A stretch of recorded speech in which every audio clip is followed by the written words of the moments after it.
Mês da Bíblia 2022, aproximando-se do livro de Josué.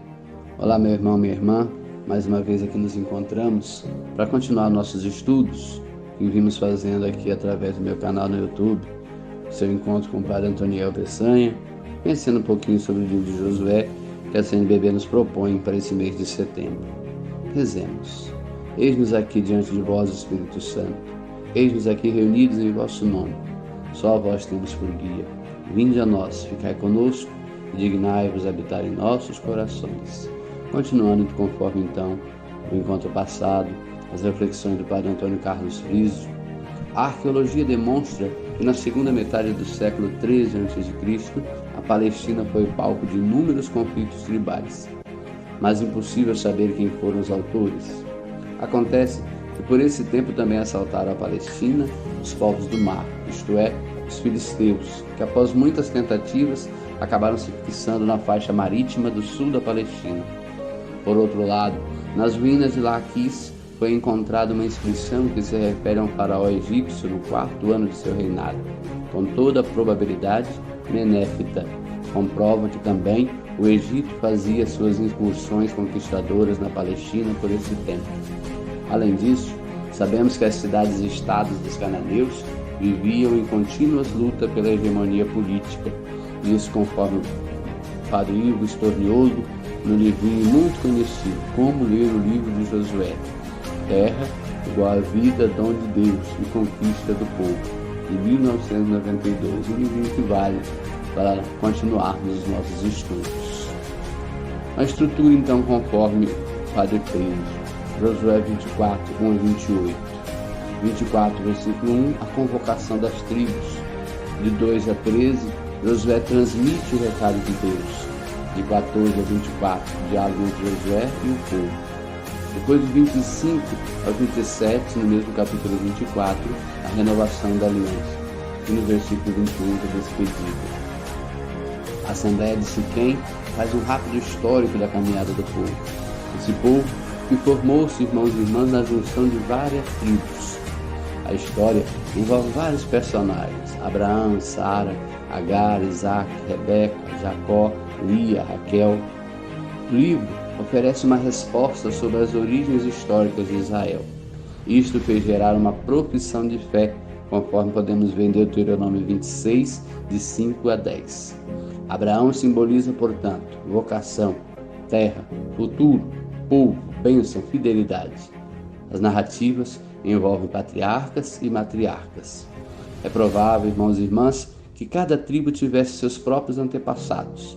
As diferenças são assumidas, portanto, por todo o povo, que agora está unido.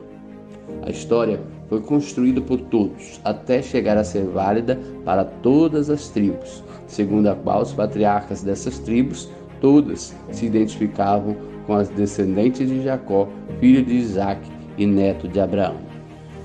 O conhecimento, irmãos e irmãs, sempre mais profundo da Sagrada Escritura e de toda a revelação faz parte de uma autêntica vida cristã.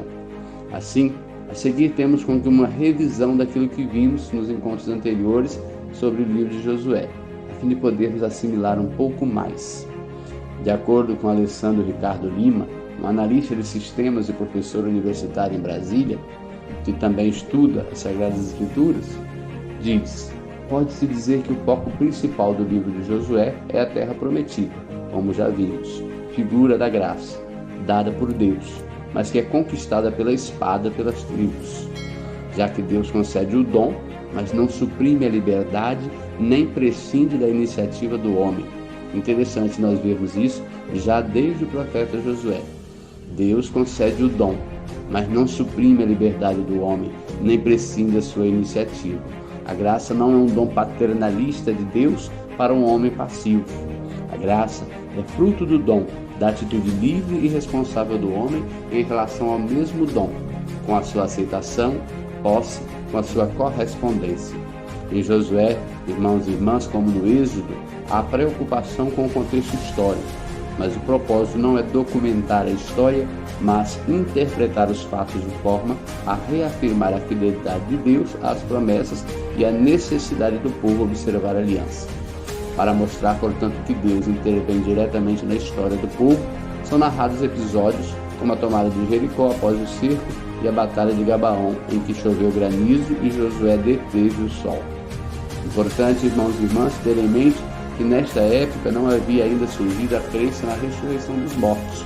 Portanto, os israelitas acreditavam que Deus dava a retribuição ainda nesta vida, segundo a fidelidade de cada um. Aos justos, bênçãos, aos ímpios, a maldição. Logo após uma introdução, capítulo 1, versículos 1 a 18, o livro prossegue então narrando a ocupação de Canaã, detalhando a sua entrada no capítulo 2 até o capítulo 5, versículo 12, e tomada do território, capítulo 5 até o capítulo 12, um processo nem sempre pacífico, como vimos já no encontro anterior, e a distribuição da terra entre as tribos de Israel, bem como a renovação da aliança com Deus. As descrições das batalhas podem chocar o homem moderno pela sua brutalidade. Há que se considerar que no estágio pouco evoluído em que se encontrava a cultura da época, cada povo julgava que na guerra a honra dos seus deuses estava em jogo. Uma derrota militar, portanto, representava vergonha e escárnio para os deuses da nação vencida, assim como a vitória significava triunfo da divindade. No caso do povo hebreu, irmãos e irmãs, que é o guardião da verdade da fé, havia o perigo de sofrer influência dos costumes pagãos, o que causaria prejuízo à fé de Israel. Assim, meu irmão, minha irmã, vamos concluindo aqui esse nosso encontro e aguardamos o próximo para continuar essa mesma reflexão. Deus te abençoe e te guarde.